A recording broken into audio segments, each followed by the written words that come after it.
ಹಸಿವಿನಿಂದ ತವಕಿಸುತ್ತಿದ್ದ ಬಡ ಹುಡುಗಿಗೆ ಇನ್ಸ್ಪೆಕ್ಟರ್ ಸಾಹೇಬರು ತಮ್ಮ ಊಟವನ್ನು ತಿನ್ನಿಸಿದರು. ನಂತರ ಏನಾಯಿತು? ಸ್ನೇಹಿತರೆ, ಬೆಳಗಿನ ಸೂರ್ಯ ತನ್ನ ಮೊದಲ ಕಿರಣಗಳನ್ನು ಭೂಮಿಯ ಮೇಲೆ ಚೆಲ್ಲುತ್ತಿದ್ದನು. ಆದರೆ ನಗರದ ಮುಖ್ಯ ಪೊಲೀಸ್ ಠಾಣೆಯೊಳಗಿನ ವಾತಾವರಣ ಯಾವುದೇ ಕತ್ತಲೆಯ ಕೊಠಡಿಗಿಂತ ಕಡಿಮೆಯಿರಲಿಲ್ಲ. ಠಾಣೆಯ ಒಳಗೆ ಚಟುವಟಿಕೆ ಆರಂಭವಾಗಿತ್ತು. ಅಷ್ಟರಲ್ಲಿ ಠಾಣೆಯ ಬಾಗಿಲಿನಿಂದ 25 ವರ್ಷದ ಒಬ್ಬ ಹುಡುಗಿ ಒಳಗೆ ಪ್ರವೇಶಿಸಿದಳು. ಅವಳ ಕೂದಲು ಗೋಜಲಾಗಿತ್ತು. ಕಣ್ಣುಗಳ ಕೆಳಗೆ ಆಳವಾದ ಕಪ್ಪು ವಲಯಗಳಿದ್ದವು. ಅವು ಅನೇಕ ರಾತ್ರಿಗಳ ನಿದ್ರೆ ಕಳೆದು ಹೋಗಿದ್ದಕ್ಕೆ ಸಾಕ್ಷಿಯಾಗಿದ್ದವು.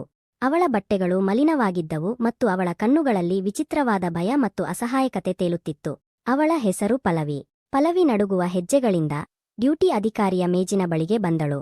ಅವಳ ಇಡೀ ದೇಹ ಭಯದಿಂದ ನಡುಗುತ್ತಿತ್ತು. ಅವಳು 2 ಕೈಗಳನ್ನು ಜೋಡಿಸಿ ಒಬ್ಬ ಹವಾಲ್ದಾರನಿಗೆ ಹೇಳಿದಳು, ಸಾಹೇಬ, ನನ್ನ ದೂರು ಬರೆಯಿರಿ. ಆ ಆರ್ಯನ್ ನನಗೆ ತುಂಬಾ ತೊಂದರೆ ಕೊಡುತ್ತಾನೆ. ಅವನು ನನ್ನನ್ನು ತನ್ನ ಜೊತೆ ಕರೆದೊಯ್ಯುತ್ತೇನೆ ಎಂದು ಹೇಳುತ್ತಾನೆ. ಅವನು ನನ್ನ ಲಾಭ ಪಡೆದುಕೊಳ್ಳಲು ಬಯಸುತ್ತಾನೆ. ಸಾಹೇಬ, ನನ್ನನ್ನು ಉಳಿಸಿ. ಅವನು ನನ್ನನ್ನು ಕೊಂದು ಬಿಡುತ್ತಾನೆ. ಹವಾಲ್ದಾರನು ಚಹಾದ ಕಪ್ಪನ್ನು ಮೇಜಿನ ಮೇಲೆ ಇಟ್ಟು ಪಲ್ಲವಿಯನ್ನು ಮೇಲಿಂದ ಕೆಳಗೆ ತನಕ ಕಣ್ಣಾರೆ ನೋಡಿ ಅಸಭ್ಯವಾಗಿ ನಕ್ಕನು. ಓ ಹುಚ್ಚಿ, ಮತ್ತೆ ಬಂದೆಯಾ? ಬೆಳಗ್ಗೆ ಬೆಳಗ್ಗೆಯೇ ನಿನ್ನ ಅಳಲು ಹಿಡಿದು? ನಿನ್ನ ಪ್ರತಿದಿನದ ನಾಟಕ ಇದೆ. ಹೋಗು ಇಲ್ಲಿಂದ. ಇದು ಪೊಲೀಸ್ ಠಾಣೆ, ಯಾವುದೋ ಹುಚ್ಚರ ಆಸ್ಪತ್ರೆ ಅಲ್ಲ. ಠಾಣೆಯಲ್ಲಿದ್ದ ಉಳಿದ ಪೊಲೀಸರು ಕೂಡ ಗಟ್ಟಿಯಾಗಿ ನಗಲು ಪ್ರಾರಂಭಿಸಿದರು. ಒಬ್ಬ ಮುನ್ಷಿ ಫೈಲ್ ತಿರುಗಿಸುತ್ತಾ ತಮಾಷೆ ಮಾಡಿದನು. ಅಯ್ಯೋ ಹವಾಲ್ದಾರರೇ, ಇದರ ರಿಪೋರ್ಟ್ ಬರೆಯಿರಿ. ನಾಳೆ ಹೇಳುತ್ತಾಳೆ ಪ್ರಧಾನಮಂತ್ರಿಯೇ ಇವಳನ್ನು ಕಾಡುತ್ತಿದ್ದಾರೆ ಅಂತ. ಈ ಹುಚ್ಚಿಯ ಮೇಲೆ ಏನು ನಂಬಿಕೆ? ಸ್ನೇಹಿತರೆ, ಪಲ್ಲವಿಯ ಕಣ್ಣುಗಳಿಂದ ಕಣ್ಣೀರು ಜಾರಿತು. ಅವಳು ತನ್ನ ಕೈಗಳಿಂದ ತಲೆಯನ್ನು ಹಿಡಿದು ಅಳಲು ಆರಂಭಿಸಿದಳು. ನಾನು ಹುಚ್ಚಿ ಅಲ್ಲ ಸಾಹೇಬ, ನಾನು ನಿಜ ಹೇಳುತ್ತಿದ್ದೇನೆ. ಅವನು ನಿಜವಾಗಿಯೂ ತುಂಬಾ ಕೆಟ್ಟ ಮನುಷ್ಯ. ಅವನು ನನ್ನ ಮನೆಗೆ ಬರುತ್ತಾನೆ. ಅವನು ನನ್ನನ್ನು ಬೆದರಿಸುತ್ತಾನೆ. ನೀವು ನನ್ನ ಮಾತನ್ನು ಏಕೆ ನಂಬುವುದಿಲ್ಲ? ದಯವಿಟ್ಟು ನನ್ನ ದೂರು ಬರೆಯಿರಿ. ಅವಳ ಧ್ವನಿಯಲ್ಲಿ ಇಷ್ಟೊಂದು ನೋವಿತ್ತು, ಕಲ್ಲಿನ ಹೃದಯವೂ ಕರಗುವಂತಿತ್ತು. ಆದರೆ ಆ ಖಾಕಿ ಉಡುಪಿನವರಿಗೆ ಅವಳು ಕೇವಲ ಮನರಂಜನೆಯ ಸಾಧನವಾಗಿದ್ದಳು. ಪಲ್ಲವಿ ಅಲ್ಲೇ ನೆಲದ ಮೇಲೆ ಕುಳಿತು ಸುಬ್ಬುಗುಟ್ಟುತ್ತಾ ಅಳಲು ಆರಂಭಿಸಿದಳು. ಆದರೆ ಯಾರೂ ಅವಳ ಕಡೆಗೆ ಒಂದು ಗ್ಲಾಸ್ ನೀರನ್ನೂ ನೀಡಲಿಲ್ಲ. ಸ್ನೇಹಿತರೆ, ಅಷ್ಟರಲ್ಲಿ ಠಾಣೆಯ ಒಂದು ಕೇಬಿನ್ ಹೊರಗೆ ನಗರದ ಹೊಸ ಪೊಲೀಸ್ ಇನ್ಸ್ಪೆಕ್ಟರ್ ಅರ್ಜುನ್ ನಿಂತಿದ್ದನು. ಅರ್ಜುನನ ಕಣ್ಣುಗಳಲ್ಲಿ ಪ್ರಾಮಾಣಿಕತೆಯ ಹೊಳಪು ಮತ್ತು ದೇಹದ ಮೇಲೆ ವರ್ದಿಯ ಗೌರವವಿತ್ತು. ಆದರೆ ಈ ಕ್ಷಣದಲ್ಲಿ ಅರ್ಜುನನ ನೆತ್ತಿಯ ಮೇಲೆ ಚಿಂತೆಯ ಆಳವಾದ ಗೆರೆಗಳು ಮೂಡಿದ್ದವು. ಅವನ ಕಿವಿಗೆ ಫೋನ್ ಇತ್ತು ಮತ್ತು ಅವನು ಇನ್ನೊಂದು ಕಡೆ ಮಾತನಾಡುತ್ತಿದ್ದ ಅತ್ಯಂತ ಪ್ರಭಾವಿ ವ್ಯಕ್ತಿಗೆ ಉತ್ತರ ನೀಡುತ್ತಿದ್ದನು. ಫೋನ್ನ ಇನ್ನೊಂದು ಕಡೆಯಿಂದ ಗಂಭೀರ ಮತ್ತು ಅಧಿಕಾರಪೂರ್ಣ ಧ್ವನಿ ಕೇಳಿಬರುತ್ತಿತ್ತು. ನೋಡು ಇನ್ಸ್ಪೆಕ್ಟರ್ ಅರ್ಜುನ್, ನೀನು ನಗರಕ್ಕೆ ಹೊಸವನಾಗಿದ್ದೀಯಾ, ಆದ್ದರಿಂದ ಹೇಳುತ್ತಿದ್ದೇನೆ. ನಾನು ಶಾಸಕ ಗಜೇಂದ್ರ ಸಿಂಗ್ ಮಾತನಾಡುತ್ತಿದ್ದೇನೆ. ನನ್ನ ಕೆಲಸಕ್ಕೆ ಅಡ್ಡಿಯಾಗಲು ಯತ್ನಿಸಬೇಡ. ಇಲ್ಲದಿದ್ದರೆ ನಿನ್ನ ವರದಿ ಕಳಚಲು ಸಮಯ ಬೇಕಾಗುವುದಿಲ್ಲ. ಅರ್ಜುನ್ ತನ್ನ ಕೋಪವನ್ನು ನಿಯಂತ್ರಿಸಿಕೊಂಡು ಹೇಳಿದನು. ಹೌದು ಶಾಸಕರೇ, ನಾನು ನಿಮ್ಮನ್ನು ಗೌರವಿಸುತ್ತೇನೆ. ಆದರೆ ಕಾನೂನು ಎಲ್ಲರಿಗೂ ಸಮಾನ. ನೀವು ನನಗೆ ನನ್ನ ಕೆಲಸವನ್ನು ಕಲಿಸಲು ಪ್ರಯತ್ನಿಸಬೇಡಿ. ಅರ್ಜುನ್ ಫೋನ್ನಲ್ಲಿ ಮಾತನಾಡುತ್ತಾ ತುಂಬಾ ಒತ್ತಡದಲ್ಲಿದ್ದನು. ಅಕಸ್ಮಾತ್ ಅವನ ದೃಷ್ಟಿ ಠಾಣೆಯ ಹಾಲ್ ಕಡೆಗೆ ಹೋಯಿತು. ಅವನು ನೋಡಿದನು, ನೆಲದ ಮೇಲೆ ಒಬ್ಬ ಅಸಹಾಯಕ ಹುಡುಗಿ ಕುಳಿತು ಅಳುತ್ತಿದ್ದಾಳೆ ಮತ್ತು ಇಡೀ ಠಾಣೆ ಅವಳನ್ನು ಹಾಸ್ಯ ಮಾಡುತ್ತಿದೆ. ಅರ್ಜುನನ ರಕ್ತ ಕುದಿಯಿತು. ಒಬ್ಬ ಸೈನಿಕನಂತೆ ಅವನ ನರಗಳಲ್ಲಿ ನ್ಯಾಯ ಹರಿಯತೊಡಗಿತು. ಅವನು ಅದೇ ಕ್ಷಣದಲ್ಲಿ ಫೋನ್ ಕಟ್ ಮಾಡಿ ಆ ಹವಾಲ್ದಾರರಿಗೆ ಪಾಠ ಕಲಿಸಬೇಕೆಂದು ಬಯಸಿದನು.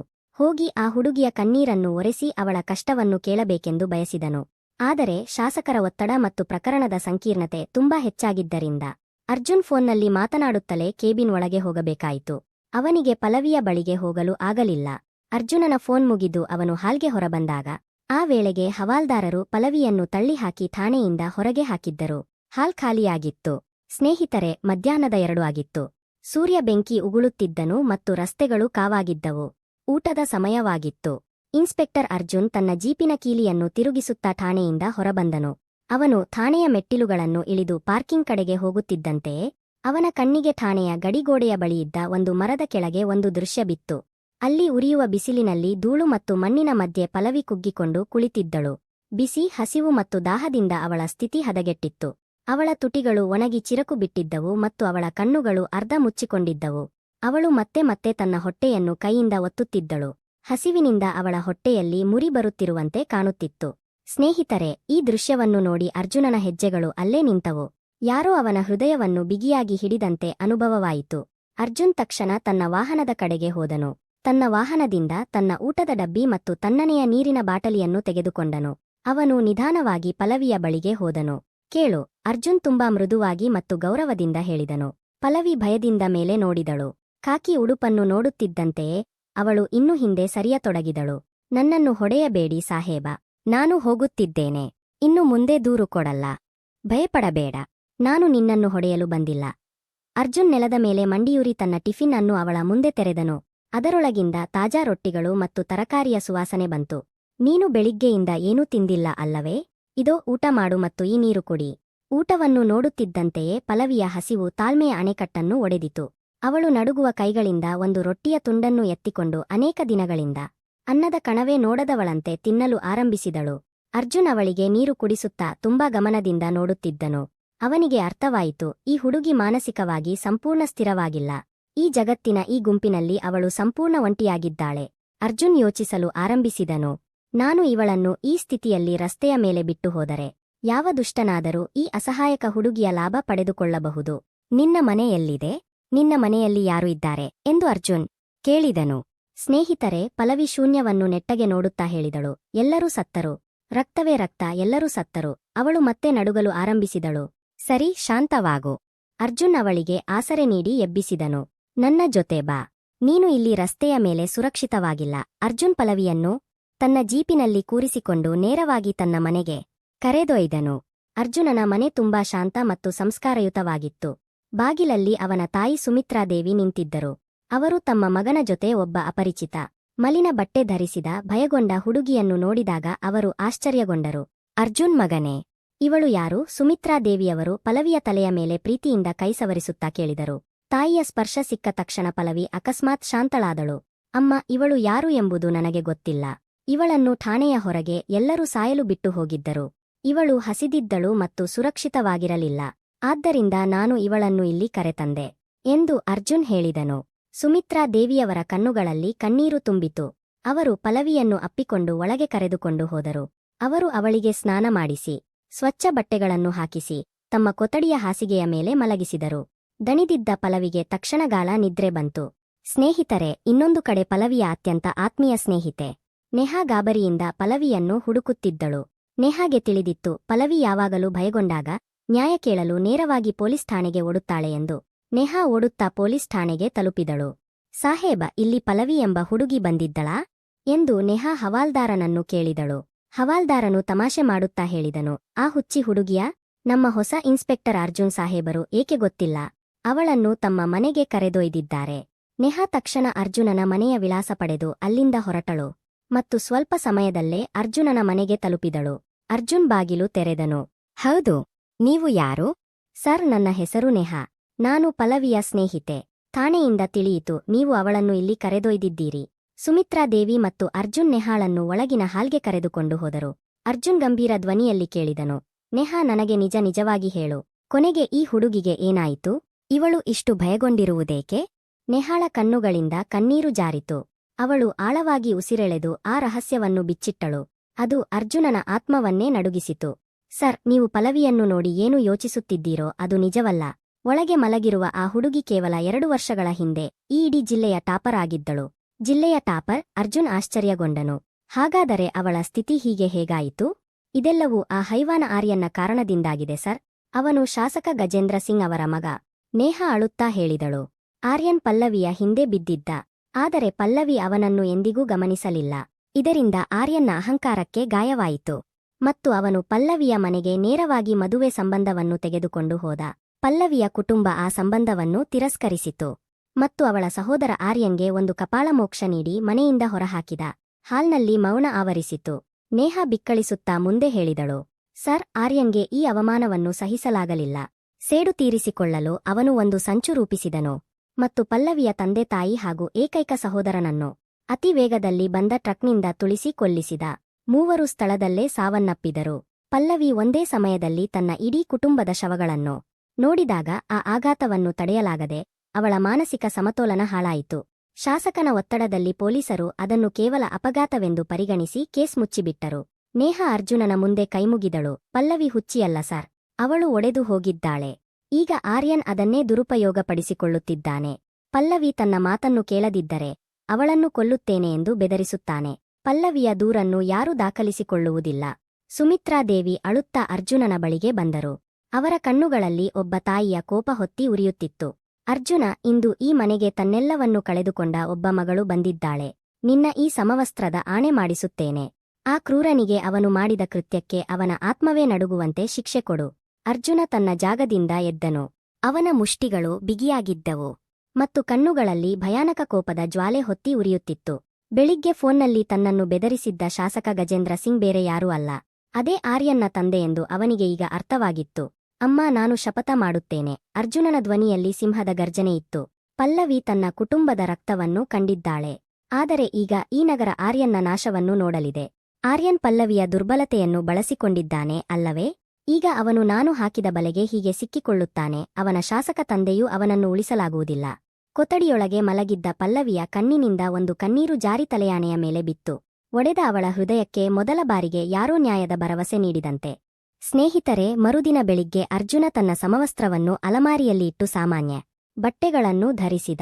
ಇಂದು ಅವನು ಪೊಲೀಸ್ ಅಧಿಕಾರಿಯಂತೆ ಅಲ್ಲ, ಒಬ್ಬ ರಕ್ಷಕ ಮತ್ತು ಬೇಟೆಗಾರನಂತೆ ಕೆಲಸ ಮಾಡಬೇಕಿತ್ತು. ಅವನು ನೇಹಾಳನ್ನು ತನ್ನ ಮನೆಗೆ ಕರೆಸಿ ಸಂಪೂರ್ಣ ಯೋಜನೆಯನ್ನು ವಿವರಿಸಿದ. ಯೋಜನೆಯ ಪ್ರಕಾರ ಆರ್ಯನ್ನನ್ನು ರೆಡ್ ಹ್ಯಾಂಡ್ ಆಗಿ ಮತ್ತು ಅವನದೇ ಅಹಂಕಾರದಲ್ಲಿ ಸಿಕ್ಕಿಸಬೇಕಾಗಿತ್ತು.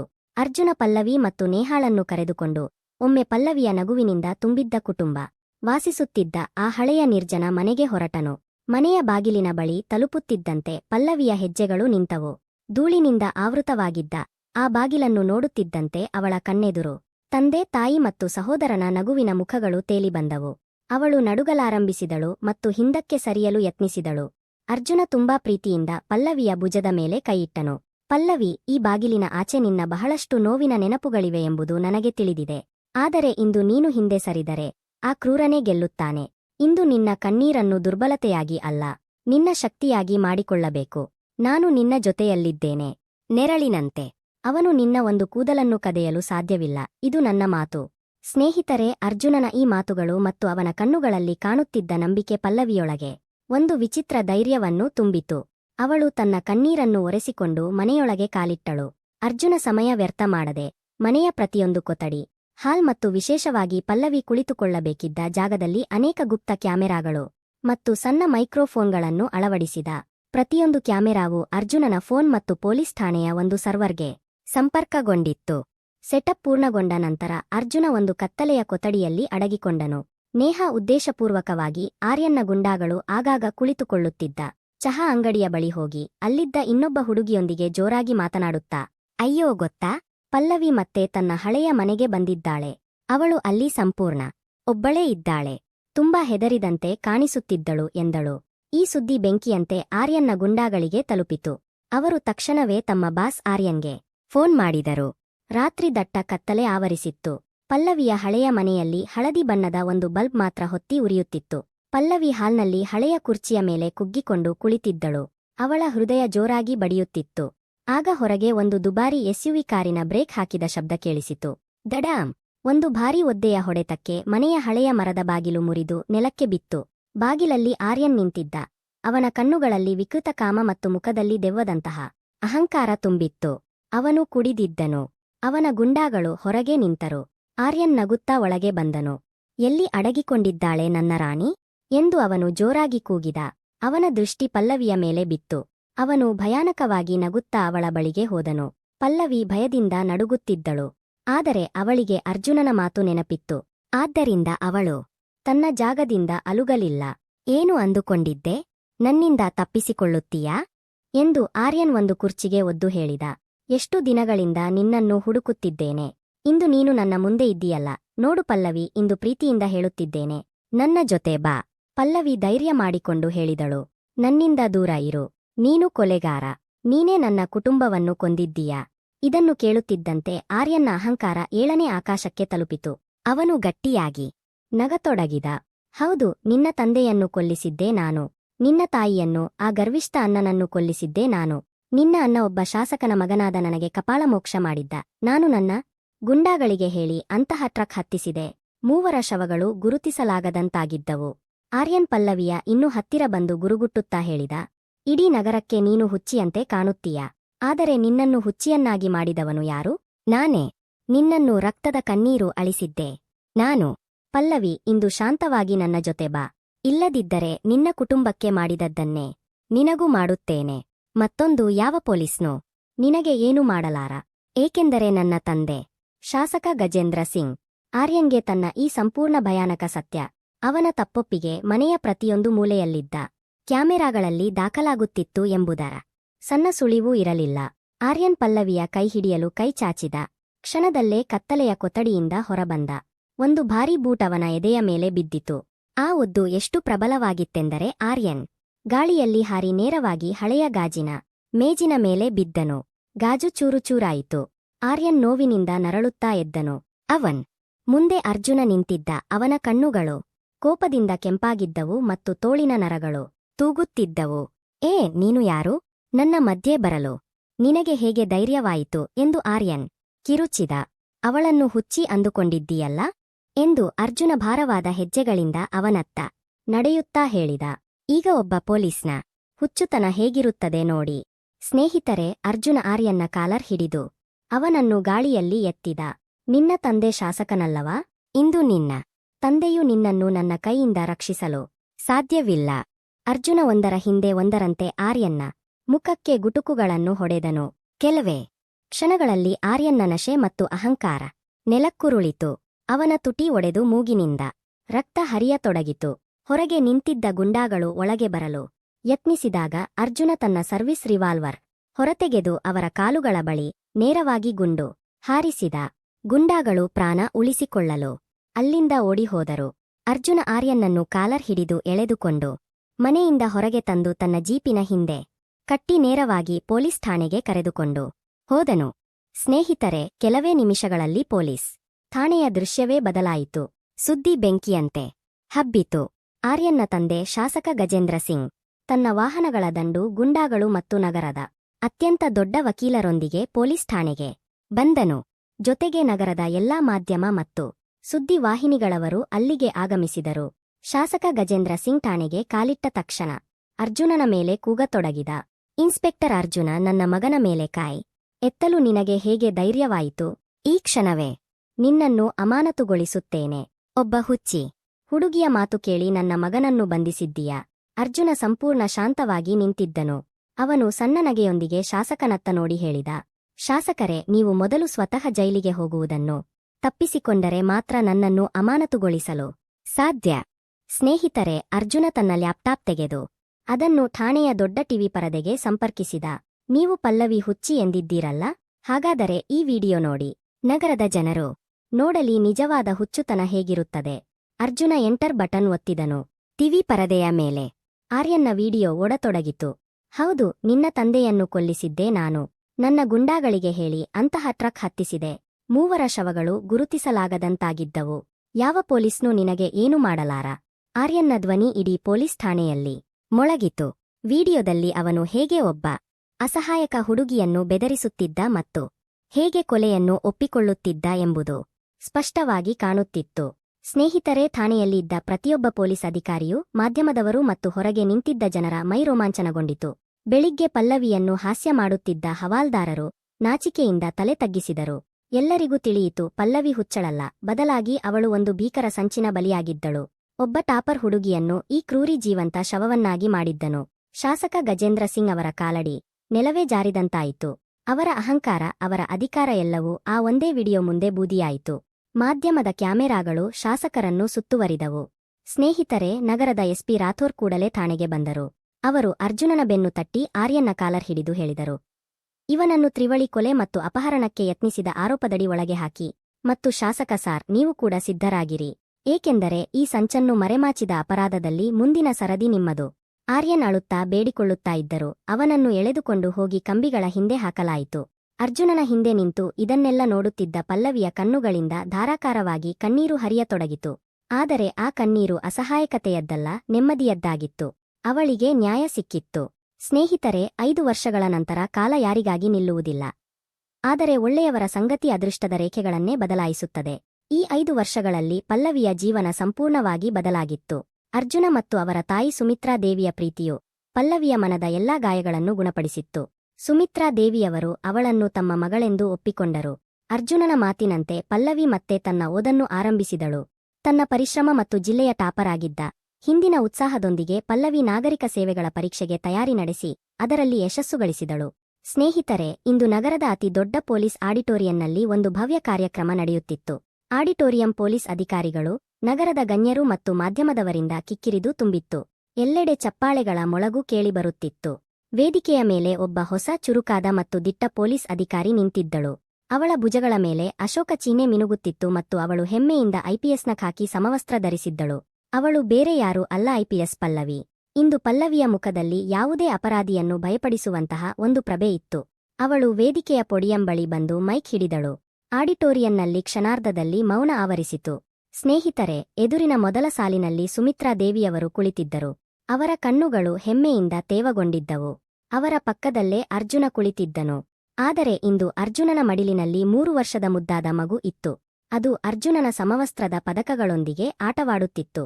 ಈ 5 ವರ್ಷಗಳಲ್ಲಿ ಪಲ್ಲವಿ ಮತ್ತು ಅರ್ಜುನರ ಪವಿತ್ರ ಸಂಬಂಧವು ವಿವಾಹದ ಸುಂದರ ಬಂಧನವಾಗಿ ಅರಳಿತ್ತು. ಆ ಮುದ್ದಾದ ಮಗು ಅವರಿಬ್ಬರ ಪ್ರೀತಿಯ ಪ್ರತೀಕವಾಗಿತ್ತು. ಸ್ನೇಹಿತರೆ, ಪಲ್ಲವಿ ಮೈಕ್ನಲ್ಲಿ ಮಾತನಾಡಲು ಆರಂಭಿಸಿದಳು. ಅವಳ ಧ್ವನಿಯಲ್ಲಿ ಅದ್ಭುತವಾದ ಸ್ಥಿರತೆ ಮತ್ತು ಆಳವಿತ್ತು. ಇಂದು ನಾನು ಏನಾಗಿದ್ದೇನೆ ಮತ್ತು ಯಾವ ಸ್ಥಾನದಲ್ಲಿ ನಿಂತಿದ್ದೇನೆ ಎಂದರೆ ಅದು ನನ್ನ ಗೆಲುವಲ್ಲ. ಈ ನಗರದ ಒಬ್ಬ ಪ್ರಾಮಾಣಿಕ ಪೊಲೀಸ್ ಅಧಿಕಾರಿ ನನ್ನ ಮೇಲೆ ಇಟ್ಟಿದ್ದ ನಂಬಿಕೆಯ ಗೆಲುವು. ಪಲ್ಲವಿಯ ಕಣ್ಣುಗಳು ತುಂಬಿಕೊಂಡವು. ಅವಳು ಎದುರು ಕುಳಿತಿದ್ದ ಅರ್ಜುನನ ಕಡೆ ನೋಡಿದಳು. 5 ವರ್ಷಗಳ ಹಿಂದೆ ನನ್ನ ಜೀವನ ಕತ್ತಲೆಯಿಂದ ತುಂಬಿತ್ತು. ನಾನು ಸಂಪೂರ್ಣವಾಗಿ ಮುರಿದು ಹೋಗಿದ್ದೆ. ಜಗತ್ತು ನನ್ನನ್ನು ಹುಚ್ಚಳೆಂದು ಭಾವಿಸುತ್ತಿತ್ತು. ನನ್ನನ್ನು ರಸ್ತೆಯಲ್ಲಿ ಸಾಯಲು ಬಿಟ್ಟುಬಿಡಲಾಗಿತ್ತು. ಆದರೆ ಆಗ ನನ್ನ ಜೀವನದಲ್ಲಿ ನ್ಯಾಯದ ರೂಪದಲ್ಲಿ ಒಬ್ಬ ವ್ಯಕ್ತಿ ಬಂದರು. ಅವರು ನನ್ನನ್ನು ಆ ಕ್ರೂರಿಯಿಂದ ರಕ್ಷಿಸಿದ್ದಷ್ಟೇ ಅಲ್ಲ, ನನಗೆ ಗೌರವಯುತ ಜೀವನವನ್ನು ನೀಡಿದರು. ಪಲ್ಲವಿಯ ಕಣ್ಣೀರು ಅವಳ ನಗುವಿನೊಂದಿಗೆ ಹರಿಯತೊಡಗಿತು. ಅರ್ಜುನ ಇರದಿದ್ದರೆ ಇಂದು ನಾನು ಈ ಸಮವಸ್ತ್ರದಲ್ಲಿ ಇಲ್ಲಿ ನಿಂತಿರುತ್ತಿರಲಿಲ್ಲ. ನಾನು ಕೇವಲ ಒಬ್ಬ ಐಪಿಎಸ್ ಅಧಿಕಾರಿಯಲ್ಲ. ನಾನು ಸುಮಿತ್ರಾ ದೇವಿಯವರು ತಮ್ಮ ಎದೆಗೆ ಹಚ್ಚಿಕೊಂಡ ಮಗಳು, ಮತ್ತು ನಾನು ಅರ್ಜುನನಂತಹ ಪತಿಯು ಕತ್ತಲೆಯಿಂದ ಬೆಳಕಿನತ್ತ ಕರೆತಂದ ಪತ್ನಿ. ಸ್ನೇಹಿತರೆ, ಪಲ್ಲವಿ ತನ್ನ ಕಣ್ಣೀರನ್ನು ಒರೆಸಿ ತನ್ನ ಧ್ವನಿಯನ್ನು ಗಟ್ಟಿಗೊಳಿಸಿ ಹೇಳಿದಳು, ಇಂದು ಈ ವೇದಿಕೆಯಿಂದ ನಾನು ಅರ್ಜುನನಿಗೆ, ನನ್ನ ಪತಿಗೆ ಮತ್ತು ಈ ಖಾಕಿ ಸಮವಸ್ತ್ರಕ್ಕೆ ಧನ್ಯವಾದ ಹೇಳುತ್ತೇನೆ. ಮತ್ತು ನಾನು ಈ ಪ್ರಮಾಣ ಮಾಡುತ್ತೇನೆ, ಈ ನಗರದ ಯಾವುದೇ ಮಗಳು ನಾನು ಕಂಡ ದಿನವನ್ನು ಎಂದಿಗೂ ಕಾಣಬೇಕಾಗುವುದಿಲ್ಲ. ಇನ್ನು ಮುಂದೆ ಪ್ರತಿಯೊಬ್ಬ ಅಸಹಾಯಕಳ ಧ್ವನಿಯಾಗಿರುವುದು ಈ ಐಪಿಎಸ್ ಪಲ್ಲವಿ. ಇಡೀ ಸಭಾಂಗಣ ಚಪ್ಪಾಳೆಗಳ ಗರ್ಜನೆಯಿಂದ ಮೊಳಗಿತು. ಎಲ್ಲರೂ ಎದ್ದು ನಿಂತು ಚಪ್ಪಾಳೆ ತಟ್ಟುತ್ತಿದ್ದರು. ವೇದಿಕೆಯಿಂದ ಪಲ್ಲವಿ ತನ್ನ ಪತಿ ಇನ್ಸ್ಪೆಕ್ಟರ್ ಅರ್ಜುನನಿಗೆ ಒಂದು ಕಟ್ಟುನಿಟ್ಟಾದ ಮಿಲಿಟರಿ ಮತ್ತು ಪೊಲೀಸ್ ಸಲ್ಯೂಟ್ ನೀಡಿದಳು. ಎದುರಿನ ಮೊದಲ ಸಾಲಿನಿಂದ ಅರ್ಜುನ ಎದ್ದು ನಿಂತನು. ಅವನು ತನ್ನ 3 ವರ್ಷದ ಮಗನಿಗೆ ಪ್ರೀತಿಯಿಂದ ಮುತ್ತಿಟ್ಟು, ತನ್ನ ಐಪಿಎಸ್ ಪತ್ನಿಗೆ ಹೆಮ್ಮೆಯಿಂದ ಒಂದು ಭವ್ಯ ಸಲ್ಯೂಟ್ ಹಿಂದಿರುಗಿಸಿದನು. ಮಗುವು ತನ್ನ ಪುಟ್ಟ ಕೈಗಳಿಂದ ತನ್ನ ತಾಯಿಯನ್ನು ನೋಡಿ ಚಪ್ಪಾಳೆ ತಟ್ಟಿತು. ಇದು ಕೇವಲ ಒಂದು ಕಥೆಯ ಅಂತ್ಯವಲ್ಲ. ಇದು ಸತ್ಯ ಮತ್ತು ಧೈರ್ಯದ ಮುಂದೆ ಎಷ್ಟೇ ದೊಡ್ಡ ಅಹಂಕಾರವೂ ಮಂಡಿಯೂರಲೇಬೇಕು ಎಂಬುದನ್ನು ಸಾಬೀತುಪಡಿಸಿದ ಒಂದು ಗೆಲುವಾಗಿತ್ತು. ಕತ್ತಲೆ ಎಷ್ಟೇ ದಟ್ಟವಾಗಿದ್ದರೂ ಹೊಸ ಬೆಳಗು ಖಂಡಿತ ಬರುತ್ತದೆ.